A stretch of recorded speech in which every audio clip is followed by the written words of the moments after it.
Hello everyone, welcome to this video.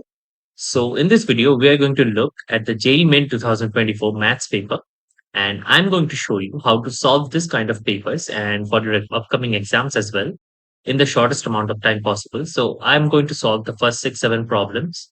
I would have solved the whole paper, but I do not really know how this is going to perform yet. So if you guys like it or not, if this video is going to get any views or not, so I will just test it out. If you do think that I should bring out solutions for each and every paper and completely up to all the questions, like let's say all 25 questions, and also for JEE Advanced, please let me know in the comment section. Definitely. The more comments there are, I would do it better.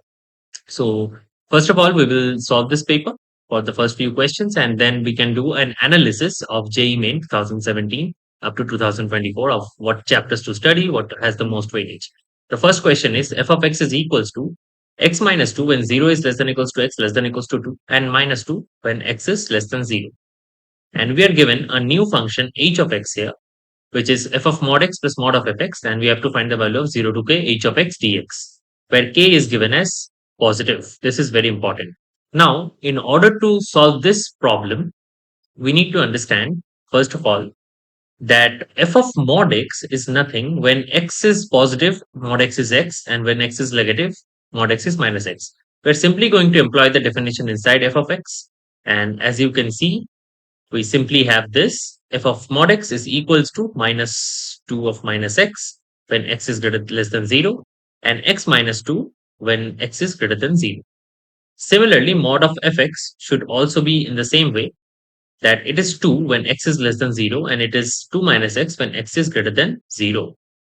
So once you have these two definitions, it's super easy to calculate h of x. Remember, when you are adding two piecewise functions and they have been defined in the same way under the same intervals, you can add the functions inside the same intervals. Like x less than 0 can be added together. So h of x is simply minus 2 minus x plus 2, which is simply minus x, as you can see here.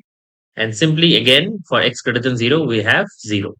So h of x is basically 0 for positive x, and we are asked to find the integration of 0 to k h of x dx, where k is greater than 0. That means the integration region is 0, is positive, which means the function is 0 at this point.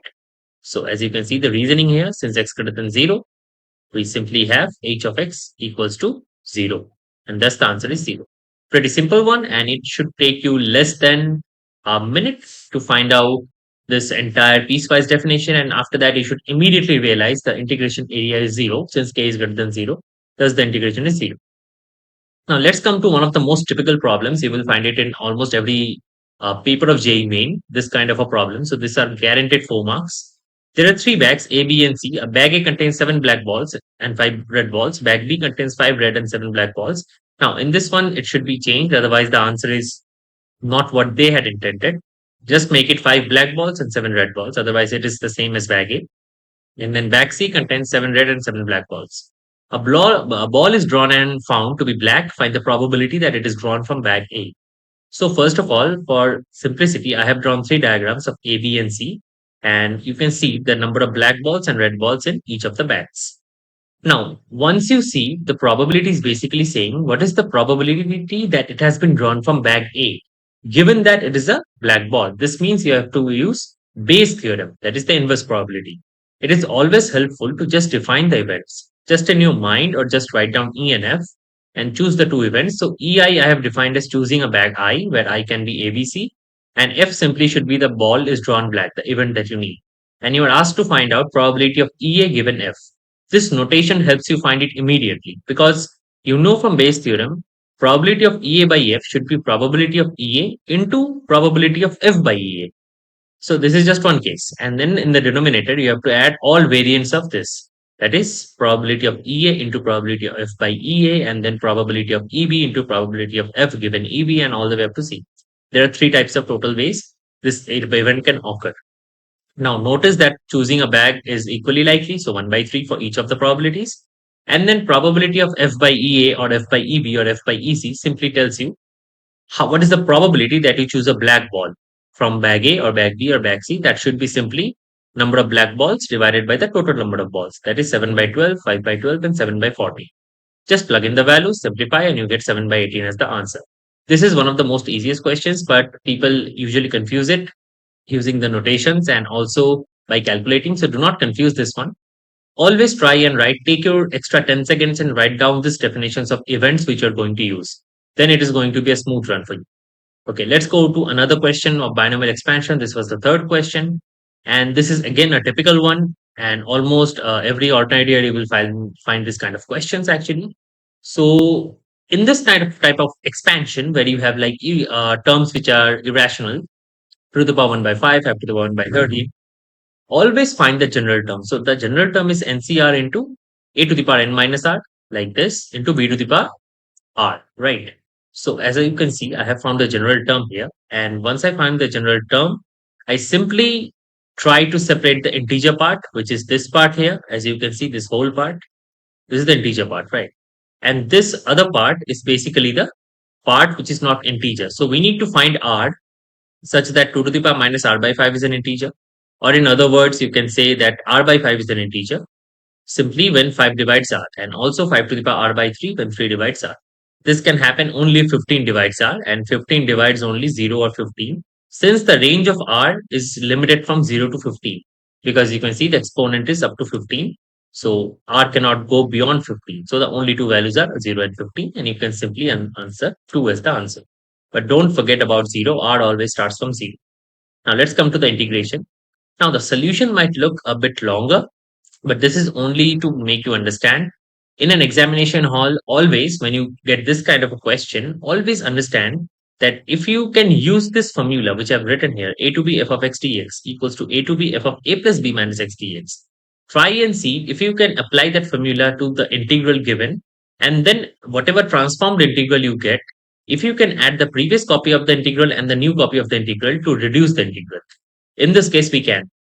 Always remember sine of pi by 2 minus x is cos x and vice versa, which means this is our given integral. And once we have our given integral, we can try and apply the same property to get this I, which is nothing but cos square x in the numerator, right?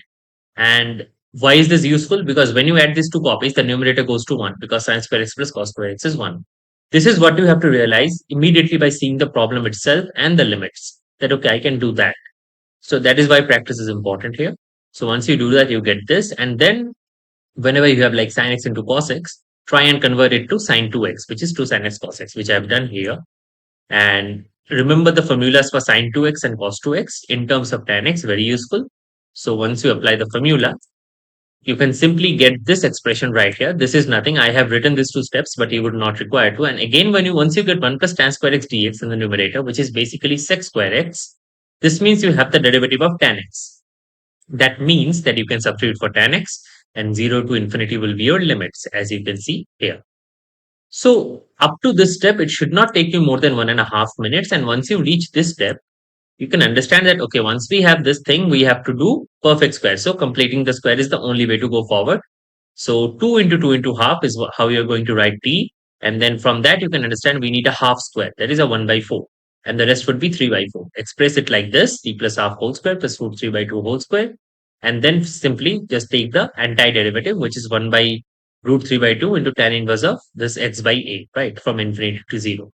Remember, tan inverse infinity is pi by 2. And then for the 0, just put the value of 0. You could get half by root 3 by 2, which is 1 by root 3. So you get this line, and then finally you have this, and the answer is pi by 3 root 3. Another problem, which is actually simple, but it could take you a little bit to solve it. So do not forget also that you're solving for 2y. So at the end, see, I have multiplied a half here to actually get the value of I and not 2y. Okay. Okay, another problem. So this is a quadratic equation. It has roots 2 and 6, and you are given some other alpha and beta defined in terms of a and b. You have to find a new equation with the roots alpha and beta. In this kind of problems, first try and figure out what alpha and beta are. So as you can see, sum of the roots should be minus of minus a, which is plus a. So 8, and product of the roots is always the constant term divided by the leading coefficient. Well, in this case, the leading coefficient is 1, so we do not even have to bother about that. B is 12. And you get the values of alpha and beta. Now, once you get alpha and beta, for forming the new equation, always take alpha plus beta and alpha beta. So alpha plus beta is simply 33 by 17 into 16, and alpha into beta is 1 by this. The new equation so formed should be x square minus alpha plus beta whole into x. So your sum of roots will be the coefficient of the x term in negative, and alpha beta should be the constant term. Put the values and simplify by simply multiplying 17 into 16, which is 272, and you should get the answer. Another very simple one. So you can see how you got this question so easily. And once you know the basic concepts, simply by watching this video and doing your practice revisions, you can see how easy it is to do these problems. And each and every problem would be of this type only. And there are even problems after 6 and 7, which requires even shorter tricks to do. And in this video, I'm not going to talk about that, since I already said at the beginning what I'm going to do. If you are going to respond well to this video, I will make full videos of solving everything. Another problem here, as I said in my video, always differentiate. So once you differentiate this, you simply get this form, which is very easy to find. Then 1 by 3 into 5 plus x whole to the power minus 1 minus 2 by 3 and stuff like that. And this is not 0 by 0 anymore.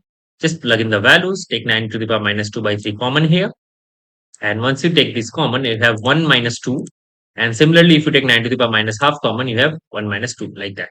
So if you simplify, you simply get 9 to the power minus 2 by 3 by half, because everything else cancels out. And take the 2 in the numerator, you get 2 into 9 to the power minus 2 by 3, which is your required answer. So this is what I wanted to show you, that, okay, this is how you can solve each and every problem in under a minute, or maybe under 2 minutes even, if it's a bit longer, like that integration problem. But other problems, these problems are based on very simple concepts, and you really have to just understand the underlying ground and foundations for these problems. Otherwise, it is very easy to do. Okay, now let's move on to the analysis part, where we will see the weightage of the chapters. So now let's talk about JEE Mains Mathematics topic-wise analysis from 2007 to 2024. Okay. So let's move on to the next slide here. Now, you can see that whenever we take JEE Mains 2017 paper or any other paper, there are some things which will always remain common. So let us see that from algebra, there were 8 questions, and the weightage was almost 26.7%. From calculus, it was 23.3%, and from quadrant geometry and 3D geometry combined, it was another 26.7%. So this is what we have to see. We're not really going to look on the rest of this. So like trigonometry is something that is common to everything almost. So I will not look at that, and it's also not in the syllabus, but you have to study it. There will not be separate questions from this, but this is included everywhere in calculus, in algebra, in 3D geometry, everywhere you will see this kind of questions involving trigonometry, and you have to apply the identities. So you can see 26.7%. So an almost 75% of the questions are simply from geometry, calculus, and algebra, where 50% is almost. So algebra plus calculus literally takes up 50 to 60% of the whole paper. And this is the point where you have to score these numbers completely without fail. You have to score each and every topic, and you have to understand each and every question from this topic and do it correctly, because this is the point where you score. Rest of the chapters, mathematical reasoning and others, this is, I think, do not really included right now, but in 17 it was. But this algebra and calculus are the main portions. This is going to get you at least a 60 to 70, like, alone. Let's go on to the next one, and we can see again in 18 as well. Algebra was 26.7%, calculus was 20%, and again this too was a staggering 30%. And again 30, 20, 50, and this is 76, another 75% plus from these 3 topics alone. Other topics are not really as important, but these topics are very important. So algebra and calculus, again, almost a 50% weightage to algebra and calculus, and coordinate geometry almost falls on the line. So coordinate geometry is easy and formula based, so this is not really hard. But algebra and calculus is where you need to focus. You need to get those 50% marks. We can see again on 19 the same thing. Algebra is 30%, calculus is 20%, and again this two will make up and 26.7%. And again 50, and this is again 75% plus. So each and every year you get 75% of the questions from these 3 topics, like geometry, calculus, and algebra. And from 3D geometry and vectors, questions are very fixed. Like, you know what you're going to be asked if you see the paper. So I will discuss in another paper when we will be solving the problems from paper wise, complete solutions of all 30 or 25 questions. You will see how questions are repeated. How questions from 3D geometry and vectors are so easy to solve, and so are from coordinate geometry. These are so much formula based. You do not really have to apply any creativity here. And as for algebra and calculus, you need to know your concepts very well, which I usually teach in the videos. And even a video is enough to make you understand these concepts, given that you practice at home regularly. Like you do not need to do very hard on them, but you have to be very careful while studying the concepts that you do not miss out on the fundamentals. And if you see 2020, same stuff. If you see 2021, and in each of the papers, you can see like the weightage is so much of this four chapters. Like geometry, calculus, and algebra take up everything. And if we move forward up to 2024, you can see that 26.7% was from algebra itself, 23.3% was from calculus, and 20% was from coordinate geometry, and 13.3% from 3D geometry and vectors. So this I think makes up for 50, 70, 83. It's almost 83% of the paper is from these three topics now. It's even better. So you can expect in 2025 to have again an 80% weightage to these chapters. And only these three chapters. In algebra, basically questions will be asked from matrices and determinants, which is easy, just a one liner, almost like you have to do some matrix calculation and you have to be very precise with it. Take your 2 minutes in that question, but that is an easy question. Remember that you have to score full marks in that one. Quadratic equations, there will be a question or two, then there will be a question from sequence and series, and probability and statistics is given alone, like not inside algebra here. So we can also count it inside algebra. But permutation and combination, we saw one of the questions we did today. So these are very easy topics. And from calculus, you already know what you're going to be asked. You will have an indefinite integration and definite integration, some differential equation maybe, and also some derivative concepts and limit. So all these topics I have covered so much on my channel, and you guys have practiced yourself a lot in from your books, from your coaching, from your tuitions and self-study. So these are the questions you cannot miss. These are the questions you must do. So leave everything and focus on these four chapters. These are the main topics. These three you will do any day. Just have a look at what these two are telling you. Understand base theorem completely and the formulas for binomial distribution. You will be able to ace all of this. So this is what I have had to tell in general. So the weightage analysis simply tells us how algebra, calculus, and coordinate are so important. And also, if you really want me to make a very detailed video, about each and every paper of JEE Main, since JEE Main is coming up, of mathematics, where go and solve all the 25 or 30 questions as per the year of the paper, and then explain how to do them very fast while solving them so that you guys can follow, and also explain the concepts a bit here and there while doing the questions. Please let me know in the comment section. Do not just watch and go away. Let me know, because the more people tell me that, and it's a very hard task to do all 30 questions in one sitting. That is why I'm telling. So I will do that, obviously, and for JEE Main and JEE Advanced both. But I need to be sure that this is something you guys want. This is something that is going to help, because there is no point if it is not going to help you. So let me know in the comments about this, and also how you like the video. Also, if you're new to the channel, do subscribe. Thank you.